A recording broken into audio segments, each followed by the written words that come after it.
शुरू करें। मित्रों, आज एक अत्यंत गंभीर और संवेदनशील मुद्दे के ऊपर हम लोग अपना विचार व्यक्त करने के लिए आपके समक्ष आए हैं। आज एक ऐसी घटना हुई है जो कि भारत के इतिहास में अभूतपूर्व है। आतंकवाद के गंभीर दौरों में, आतंकवाद से गंभीर रूप से प्रभावित क्षेत्रों में भी कभी इस प्रकार के सुरक्षा की चूक नहीं हुई, या यूं कहें कि सुरक्षा के साथ ऐसा मजाक नहीं हुआ जैसा आज माननीय प्रधानमंत्री जी के साथ हुआ, कि सुरक्षा के साथ हुआ। हम सभी जानते हैं कि चाहे राष्ट्र का विकास हो, राष्ट्र का हित हो या राष्ट्रीय सुरक्षा, सभी को अपनी निजी राजनीति के तराजू पर तौलते तौलते आज वह इस सीमा तक आ गए कि मोदी जी के प्रति ईर्ष्या, मोदी जी के प्रति वैमनस्य, मोदी जी के प्रति घृणा, means both in the jealousy, contempt and hatred, सरकार के रूप में अपना संवैधानिक दायित्व, राजनैतिक दल की मर्यादा और मानव जीवन का मूल्य यानी इंसानी जान की कीमत, तीनों को तार तार कर दिया। और उसी के साथ यह भी कहेंगे कि पंजाब की गरिमा को भी पूर्णतः धूल धूसरित कर दिया है। पंजाब की क्या छवि बनाई उन्होंने राष्ट्रीय अंतर्राष्ट्रीय स्तर पे। इसलिए इस विषय के ऊपर विस्तार से आपके समक्ष भारत सरकार की केंद्रीय मंत्री स्मृति ईरानी जी अब अपना वक्तव्य देंगे।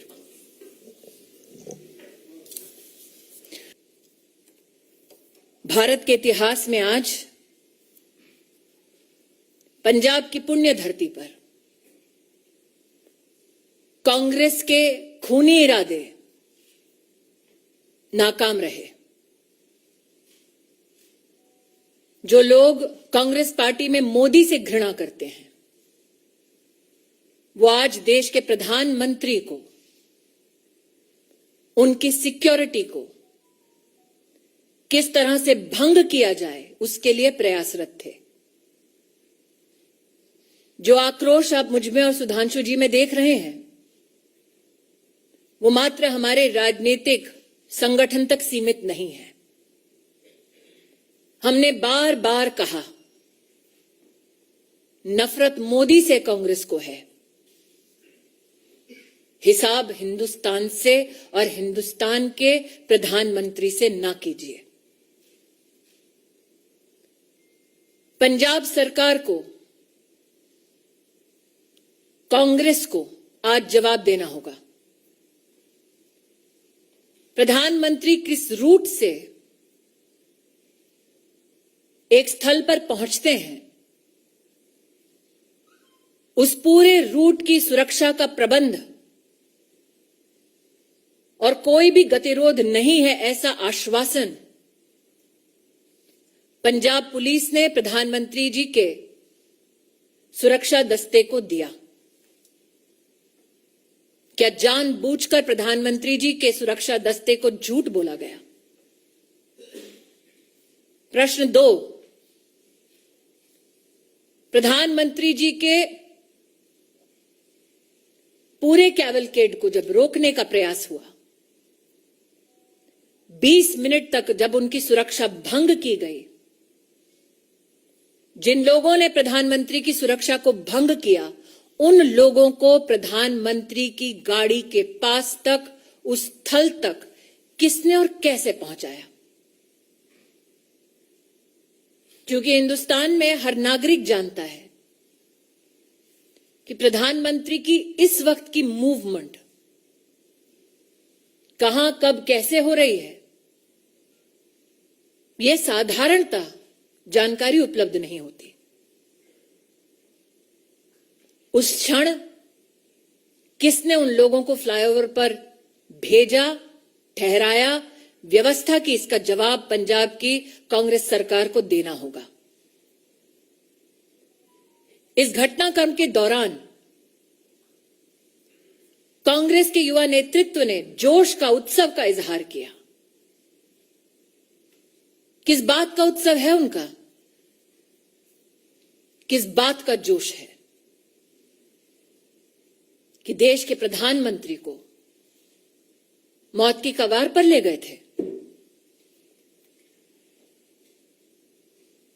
मुझे आक्रोश इस बात का है कि जब सुरक्षा कर्मियों ने पंजाब सरकार से उस समय संपर्क साधने की कोशिश की तो मुख्यमंत्री के दफ्तर से किसी ने भी संवाद नहीं किया। किस बात का इंतजार कर रही थी कांग्रेस की सरकार पंजाब में? शायद इसीलिए मीडिया में जो रिपोर्ट्स हैं कि लौटते वक्त प्रधानमंत्री जी ने, शायद मीडिया में कुछ लोगों ने इसको रिपोर्ट किया है कि चन्नी जी के लिए संदेश दिया कि जिंदा लौट रहा हूं। मैं आज कांग्रेस पार्टी से कहना चाहती हूं, नरेंद्र मोदी देश के प्रधानमंत्री बने देश के नागरिकों के वोट और आशीर्वाद से। उन्हें ध्वस्त करना है तो इलेक्शन में करते हैं। ये साजिश रचने की क्या जरूरत थी? इन सभी सवालों को मात्र मैं या सुधांशु जी नहीं पूछ रहे। राष्ट्र भर में ये सवाल उठ खड़े हुए हैं। लेकिन वो लोग जो इस षड्यंत्र का हिस्सा हैं, उनसे कह दूं कि मेरा विश्वास है कि न्याय निश्चित रूप से होगा। बैर मोदी से है, लेकिन देश के प्रधानमंत्री का बाल बांका करने की ये साजिश, इस साजिश को देश समर्थन नहीं देगा।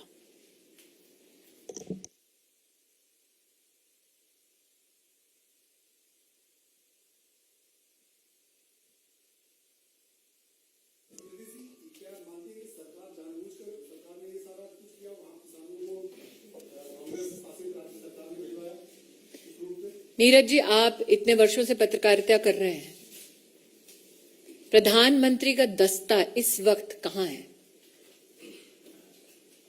आप इसका जवाब दे पाएंगे? ये सिर्फ सुरक्षा कर्मी, सुरक्षा बल और पुलिस जानती है।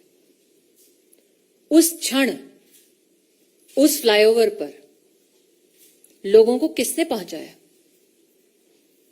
दूसरा प्रश्न, प्रधानमंत्री जब निकले, प्रस्थान किया जब उन्होंने, तो पंजाब की डीजीपी ने आश्वस्त किया था कि कोई गतिरोध नहीं है। तो क्या वो झूठा आश्वासन था? जब 20 मिनट तक फ्लाईओवर पर प्रधानमंत्री की सुरक्षा भंग हुई, सुरक्षा दस्तावेज जब बार बार फोन कर रहा था, संवाद स्थापित करने की कोशिश कर रहा था, तो क्यों हाथ खड़े कर दिए पंजाब की सरकार ने? यह आकस्मिक नहीं हुआ, एक षड्यंत्र है, ऐसा व्यतीत होता है। एक टेक्निकल बात यह भी है कि जो आप लोगों ने जैसे Z+ सिक्योरिटी सुनी होगी, उसके ऊपर होती ASL एडवांस सिक्योरिटी लाइजनिंग और उसके ऊपर होती है SPG, जिसमें सारे रूट को सैनिटाइज करना लोकल पुलिस की जिम्मेदारी होती है। तो अब उस हिसाब से आप स्वयं तय कर सकते हैं कि ये चूक है या षड्यंत्र, या आप तय करिए। ये माना जाए कि अगला जो रैली है प्रधानमंत्री उसको संबोधित नहीं कर पाएंगे सुरक्षा की खामियों के चलते, आने वाले दिनों में जो रैलियां होंगी। जी हिमांशु जी। स्मृति, मेरा सवाल ये है, एक तरफ कांग्रेस ये कह रही है कि अंतिम समय तक उनको रूट चेंज किया गया, ये नहीं बताया गया, दूसरी तरफ आप ये कह रही है साजिश है। किस तरीके से आप इसको साजिश बता रहे हैं? क्योंकि कांग्रेस कह रही है, आप मुझे ये कह रहे हैं कि कांग्रेस पार्टी ये कह रही है अपनी सरकार के माध्यम से कि उनको ये नहीं पता कि उनके प्रदेश में प्रधानमंत्री जी कहां हैं। क्या ये संभव है?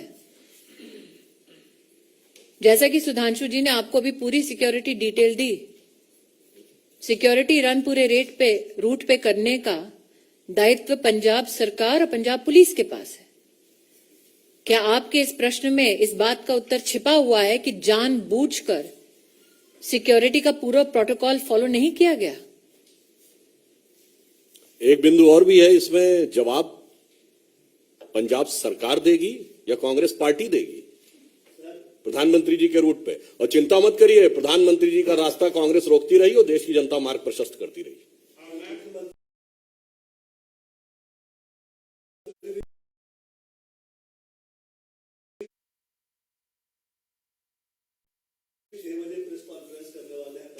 चलिए, जो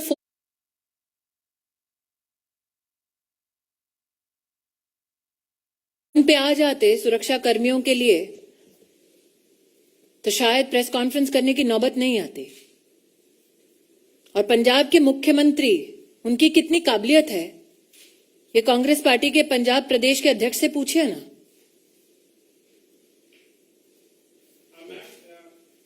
न्यूज 18 के साथ एक्सक्लूसिव बातचीत में चन्नी में जो मुख्यमंत्री, उनका कहना है उन्हें मालूम नहीं था कि वो सड़क मार्ग से जाएंगे।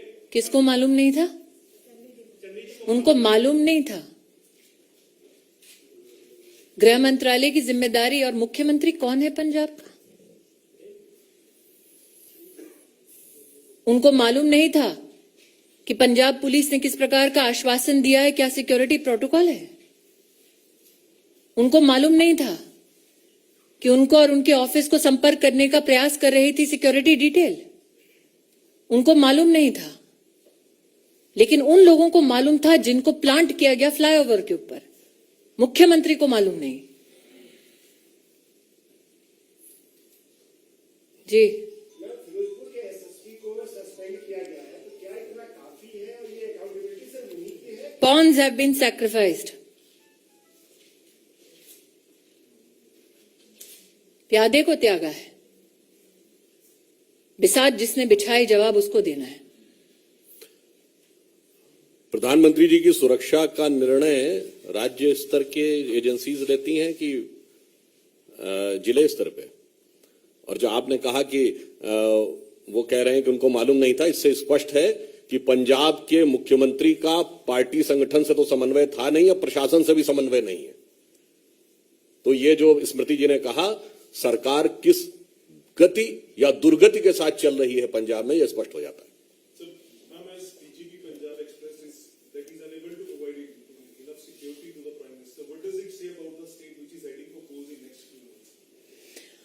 When you bring a calculated, structured, and politically directed security breach to the office of the Prime Minister, you sully the name of the institution, you sully the office that you hold. But more so, can somebody who is a part of an administration that is responsible to provide security deliberately partake in dereliction of duty so that the Prime Minister is brought to physical harm?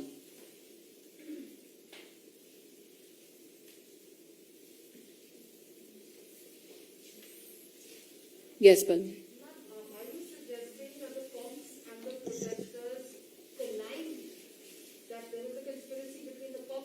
I'm asking you again what I asked of Neeraj. You are a journalist of repute. Can you currently tell me where can a political leader who has the highest security in this country be physically right now be available? That is an information only available to security agencies and police that is supposed to give ground cover. It seems now from the questions that have been posed in this conference that the CM of Punjab did not know where the Prime Minister was. But 5, 6, 7 men were a few feet away from the Prime Minister,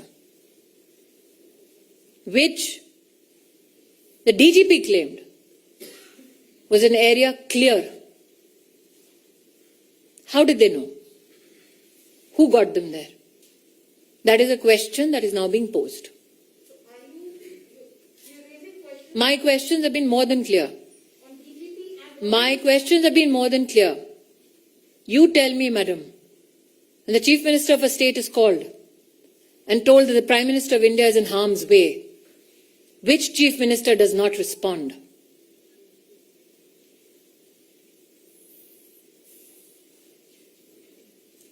वो देश के प्रधानमंत्री हैं, मात्र BJP के नहीं. Thank you. और कुछ एक मैं अंत में एक बात ये भी कह दूं जो आपने कही, जब कांग्रेस पार्टी का कोई ऑफिशियल व्यक्ति ये कहता है कि हाउ इज द जोश, तो ये हृदय में बहुत वेदना और जनता में स्तब्धता उत्पन्न करता है. और मोदी जी विगत 50 वर्षों से जोश के साथ देश के लिए काम कर रहे हैं, ये वो पार्टी के लोग कह रहे हैं. तो एक पंक्ति कहना चाहूंगा, बहुत बर्फीला और ठंड का मौसम है ना, तो न जो बर्फ की आंधियों से लड़े हैं, कभी पग न उनके शिखर पर पड़े हैं, जिन्हें देश से कम अधिक प्यार खुद से, वही मुंह छुपाकर विदेश में पड़े हैं.